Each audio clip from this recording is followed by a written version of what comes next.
সৈয়দ আবুল আলা মওদুদীর ব্যাপারে আপনার আকীদা কি? আকীদা তো হচ্ছে রাসূলদের ব্যাপারে, আসমানি গ্রন্থের ব্যাপারে, ফেরেশতাদের ব্যাপারে, তাকদীর ব্যাপারে।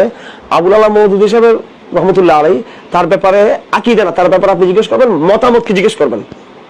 উনি তো না যে তার ব্যাপারে কোনো আকীদা পোষণ করতে হবে। তার ব্যাপারে আমাদের মতামত হলো, আমাদের দেবন্দের যারা উলামায়ে কেরাম ছিলেন তাদের যে মতামত, তাদের যে অবস্থান, ওনার ব্যাপারেও আমাদের সে মতামত।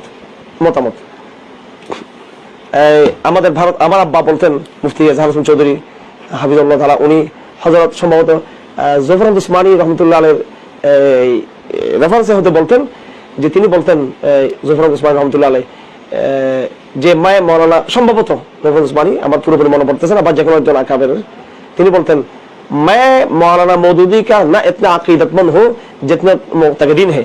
আমি মৌলানা মওদুদী রহমতুল্লাহ আলাইহিকে একবার ওইভাবেও আমি তাকে অতিমাত্রা ভালোবাসি না যে মাত্রায় অন্ধ ব্যক্তি হিসেবে কেউ ওনাকে একমাত্র একেবারে অতিমাত্রায় তাকে অতিরঞ্জনের সাথে তাকে বেশি ভালোবেসে ফেলেন। আবার আমি তাকে অতটুকু ঘৃণা করি না যেটা जितने उनके मुखालिफिन करते हैं, চার বিরুদ্ধবাসীরা বাদীরা যতটুকু তাকে ঘৃণা করে, আমি আবার ততটুকু করি না। কথা হলো, কথা স্ট্রেট ফরওয়ার্ড কথাবার্তা ক্লিয়ার। আমাদের আগেকার আকাবেরিন হযরত মুফতি আজম পাকিস্তান মুফতি শফি রহমতুল্লাহ আলাইহি, আশরাফ আলী থানভী রহমতুল্লাহ আলাইহি, জফর আহমদ উসমানী রহমতুল্লাহ আলাইহি, শাব্বির আহমদ উসমানী রহমতুল্লাহ আলাইহি, আনোয়ার শাহ কাশ্মীর রহমতুল্লাহ আলাইহি, এইভাবে ভারতবর্ষে সৈয়দ মোনাজ্জের হাসান গিলানী, সৈয়দ সুলাইমান নদভী, সৈয়দ আবুল হাসান নদভী, ওনারা আমাদের আকাবেররা ওনার কথা যে মতামত রাখতেন, আমরাও সেই মতামত। ওনার জীবনে অনেক অবদান রয়েছে ইসলামের জন্য, উনি অনেক ভালো কিছু করেছেন। নিঃসন্দেহে ওনার লেখার মাধ্যমে তরুণ প্রজন্মের একটা বিরাট অংশের, যারা স্কুল কলেজ বিশ্ববিদ্যালয়ের যারা শিক্ষিত, বিরাট একটা অংশের ইসলামের দিকে রিভার্টেড হওয়ার ব্যাপারে ওনার বড় ইতিবাচক ভূমিকা রয়েছে। বিশেষ করে বিংশ শতাব্দীতে যখন পাশ্চাত্য মূল্যবোধের কাছে মুসলমানরা আত্মসমর্পণ করতেছিল, তখন এই তার রচনাগুলো দ্বারা তারা আত্মসম্মান বোধ তারা ফিরে পেয়েছেন, আত্মসচেতনতা তারা ফিরে পেয়েছেন। এবং মওলানা মওদুদীর অ্যাপ্রোচ ছিল অর্থনীতির, ইসলামী রাষ্ট্র ব্যবস্থার, এগুলো সব প্রশংসনীয়। নিঃসন্দেহে তিনি অনেকগুলো ভালো কাজ করেছেন।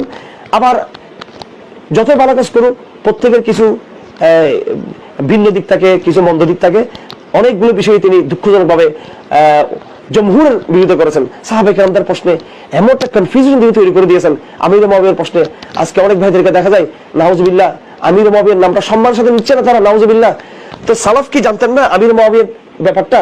সালাফের যে বক্তব্য আমির মুআবিয়া সম্পর্কে আমাদের সেই বক্তব্য, কিন্তু সেই জায়গায় তিনি ইতিহাসের দিকে যেতে গিয়ে একটু পদস্খলন তার হয়েছে। এইভাবে বিভিন্ন বিষয়ে ইসমত আম্বিয়ার কিছু ব্যাখ্যাগত ব্যাপার, কিছু ব্যাখ্যাগত বিষয়ে তার কিছু ত্রুটি হয়েছে। ওলামায়ে কেরাম সেগুলো নসিহার জায়গা থেকে, বিদ্বেষের জায়গা থেকে না, নসিহার জায়গা থেকে আমাদের আকাবেররা সংশোধন দিয়েছেন। ভুলের জায়গায় ভুল, ভালোর জায়গায় ভালো থাকে বলতে হবে। কিন্তু এখন দেখা যায় যেটা হলো, আমাদের কিছু ভাইয়েরা তার কোনো ভুল স্বীকার করতে রাজি নেই, আর আমাদের অন্য কিছু ভাইয়েরা শুধু তার ভুলটার পিছনে শুধু পড়ে থাকে। এই দুই শ্রেণী কিন্তু ভুলের মধ্যে রয়েছে। আমাদের ভারতবর্ষের ওলামায়ে কেরাম যে অবস্থানে ছিলেন, তারা মওলানা মওদুদীর সাথে কাজও করছেন, রাজনৈতিক কাজ করছেন, দাওয়াতি কাজ করছেন, আবার তার মতের বিভিন্ন জায়গায় বিরোধিতা করছেন। আমাদেরও সেই অবস্থান। আমরা যে সমস্ত বিষয়ে আমরা একমত থাকবো, আমরা একসাথে সহযোগিতা করবো।